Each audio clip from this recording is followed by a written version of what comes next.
Hello, everyone, and welcome back to the Matrix Green Pill podcast. I'm your host, Hilmarie Hutchison, and today's guest is a pioneering voice in the world of healthcare innovation and strategic transformation. Joining us is Vikas Katoch, founder and CEO of Sidra Healthcare. With a distinguished career leading healthcare ventures across the UAE, Vikas has been at the forefront of building patient-centric ecosystems and scaling fast-growing healthcare networks. His expertise spans business reengineering, digital transformation, and operational excellence, and he's passionate about reshaping healthcare delivery for the future. Whether you're in healthcare, leadership, or simply curious about how purpose meets performance, this conversation will give you plenty to reflect on. Vikas, welcome and thank you so much for joining me today. Thank you very much. So let's begin and tell our audience a little bit about your journey. Tell us a little bit about yourself and how you ended up here in the UAE. So, as you said, my name is Vikas Katoch, happily married, father of one kid, one boy, and founder and CEO of Sidra Healthcare. About my journey, I come from a small town from India, started my career in early 20s, from teaching students to pursuing my finance and management passion, which I was very passionate from beginning for some reason. I did my finance degrees, CMA, CS in India. I've been the rank holder out of approximately 30,000 students in India. Did my CPA from Australia. Then I started my career as a basic finance job and grown to CXO positions in company as CFO, as a CEO. I served in many companies. This is all about me. Now, coming to UAE part was purely and purely coincidental. I came in 2015. That time, honestly, we were planning to shift to Australia. And while the process was on, we got the opportunity to come to UAE, which was not planned at all. But we came here for short-term basis, thinking like anyone, I'm pretty sure you would have heard that, people used to come for 3 years, plan, and then most of the people ends up here only. Like everyone says, Dubai is a land of endless possibilities. We never came back.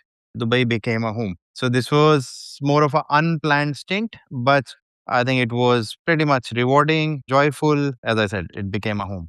Amazing. You're so right. So many people come to Dubai for project for 2 or 3 years and then they fall in love with the lifestyle of Dubai. And as you say, the opportunities are endless. And so from planning a move to Australia, ending up an unplanned move to Dubai and staying for the last 10 years. Brilliant. Let's talk about Sidra Healthcare. First, tell us about the name. Is there a story behind the name?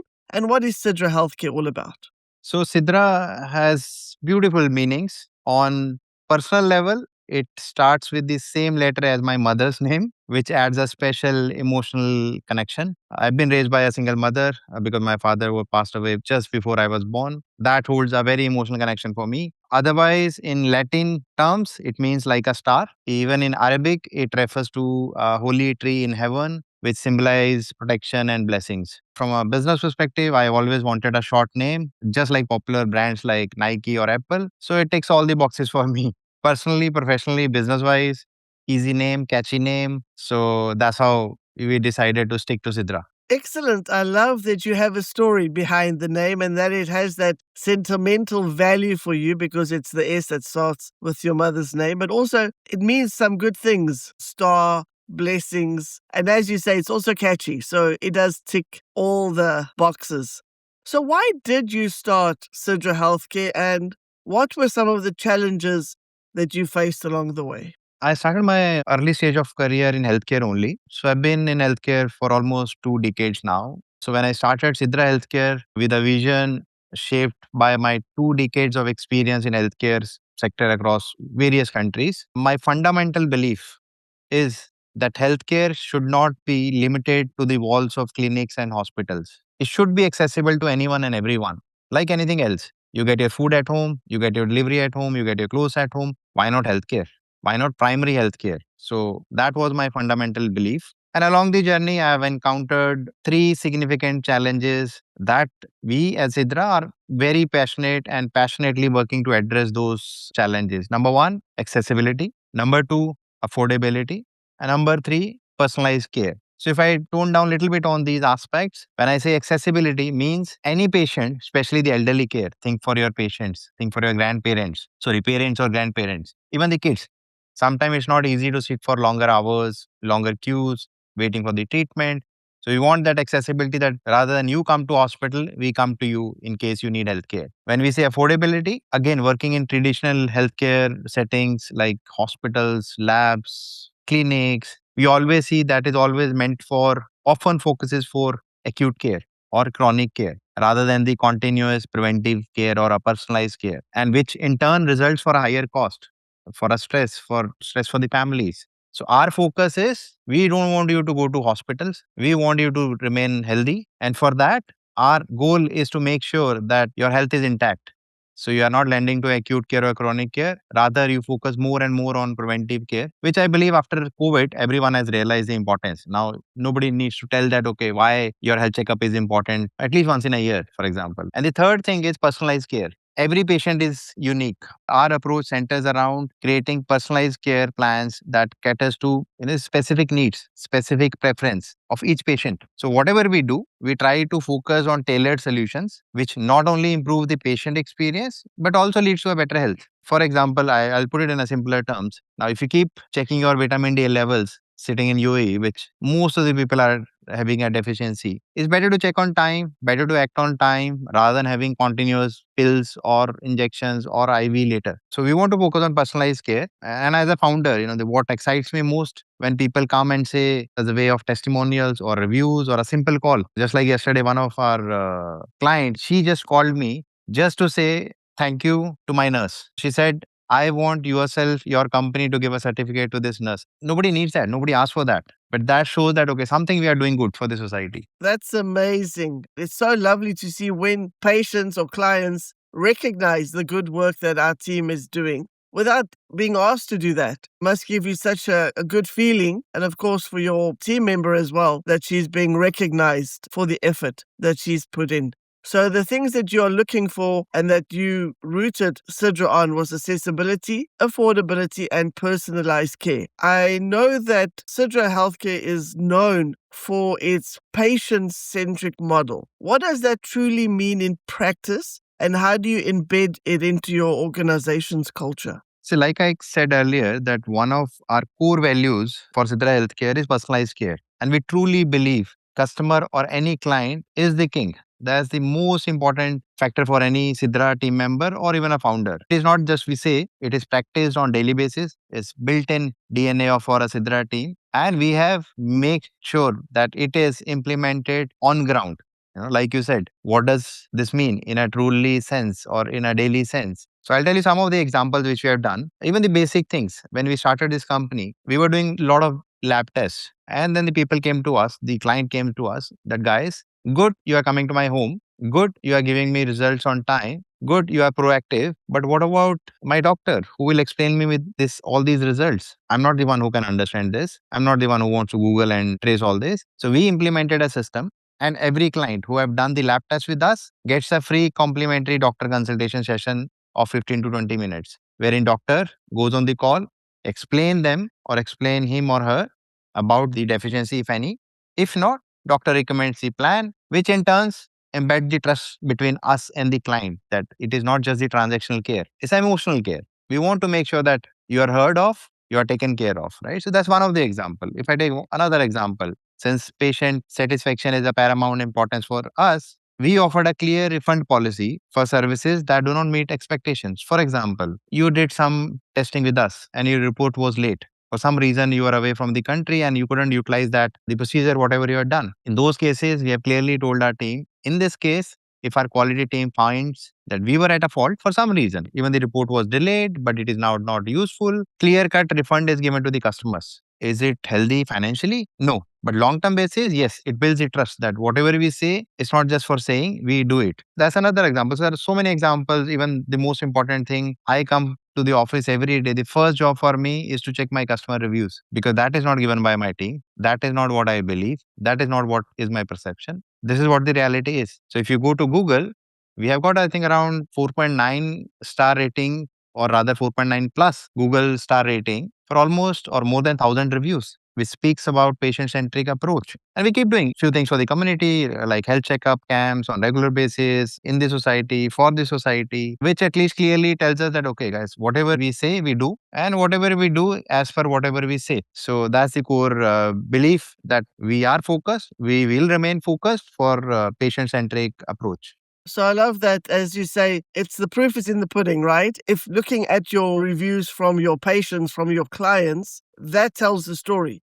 You're doing all that you can from a practical way to make it as comfortable and as beneficial to your client as possible. But they're feeling that. They are benefiting from the efforts that you're putting in, so much so that you have got so many excellent reviews. Let's change direction a bit and talk about technology. How do you see technology reshaping the future of healthcare in the region? See, as we see every day, there is only one thing which people talk about nowadays is the technology, not just healthcare sector, any sector. So technology is fundamentally transforming the future of healthcare in our region in many impactful ways, and in any other industry and in any other region. So you cannot just escape from the technology. The old times are gone wherein you say, okay, technology is just the enabler. No, it's not just the enabler. It's the way of life now. It makes your life easy. I'm not talking about just AI will replace this, AI will replace that. All I'm saying is technology is much more than AI. Technology, if you get your, let's say, appointment on time by way of technology rather than calling somebody at the clinic and waiting for his response, is also part of technology in a simpler way. So, intersection of technology with service care is the most important factor which will differentiate you from the rest. And nowadays, we see this every day. And if I touch upon the basic or the things which you see in daily lives, you see the telehealth. Sitting here, I can monitor somebody's health. Sitting here, I can talk to somebody through technology. I can do the remote monitoring for my patient. You see the machine learning in every, not every, but many of the good hospitals.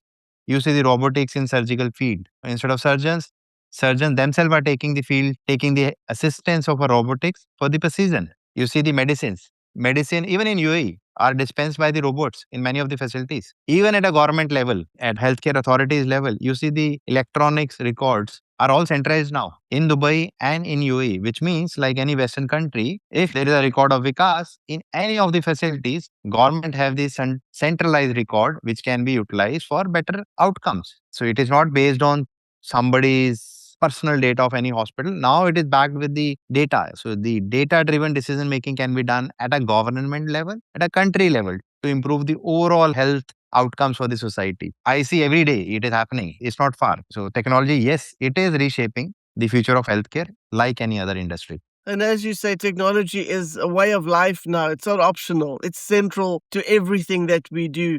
As you mentioned, there also telehealth, remote monitoring, medicine dispensed by robots. It's so embedded in everything we do. Many leaders struggle with balancing innovation and operational excellence. How do you maintain that balance while scaling a healthcare business? See, my personal view is the balance is the second part. First, you have to pick what is more important. For me, the most important is first operational excellence. Innovation comes later. First, as a operational excellence, you have to make sure your foundation is strong. Your fundamentals are set right, like a pyramid. If your base is not strong, you cannot stand tall. Like we say, any idea is good only if it is executed right. So, whatever we do to make sure there is a balance between innovation and operational excellence revolves around two things. Number one, people. Number two, processes. So I personally believe companies are not run by just robots. It's run by people. And the people are governed by the processes. So hire right people, set up right processes and boundaries. You don't need to do anything else. It will create a balance between both the things. And as long as team is aligned with the vision, it is always easy to maintain a balance and to take it forward the organizations. I like that. So, first look at the operational excellence before you think about innovation. Make sure your foundation is strong, hire the right people, set the systems in place so that you are doing an excellent job, and then you can start innovating from there. As somebody who's led both startups and large scale expansions, what's the key mindset shift leaders need to make when moving from early stage to growth? See, early stage, when you start anything, you start with the vision. Sometimes you don't need to have a clarity of everything down the line for another 20 years. You should have a conviction and you start with your vision and run for that every day in and out. So, speed and execution is important in the first phase, which we call startup or the initial phase of any organization. But when you go for a long term growth, once the basic fundamentals are right, that requires clear vision and strategy. So then what happens? The leader have to define the clear vision and goal. That's number one. But then the shift happens. For example, the shift happen from vision to strategy. At a first go, you know that I want to be the best in healthcare, for example. Second, how to be best in the healthcare. That becomes your strategy. Now, once your strategy is set, you move from people to system. First, hire the right people. But if the systems are not set right, at some point the people will go wrong because every individual is different. But the processes are not different. Processes are same for everyone. So the shift should change from vision to strategy, from people to system, from just team to the culture. And I would say finally, you try all things. Still, many things works out, many things won't work out. Finally, remember only one thing, what I believe, my personal opinion. If the plan doesn't work, change the plan, but never the goal. So be clear on your goal and just go for it. So have that goal, have your vision defined, and then you move to strategy and have that very clear, and then it helps you along the way. What advice would you give to other entrepreneurs, especially those just starting out? The only thing which I would say that there is no substitute of hard work. Anything you do, healthcare, non-healthcare, different industry, adult or kid or the experienced person, there is no replacement of hard work and there is nothing called shortcuts. So you have to be very persistent. You have to be very clear and focus on that and believe in your vision. If nothing, at least like we say, 1,000 days. Life cannot be changed just in a day, in a month, or in a week. Be persistent that, okay, I will stick to my vision for 1,000 days. I don't know anyone in my life after running for 1,000 days who have not made up to whatever his expectations or her expectations were. The only biggest thing I believe, and I'm many of the founders and the industry leaders believe, do your work,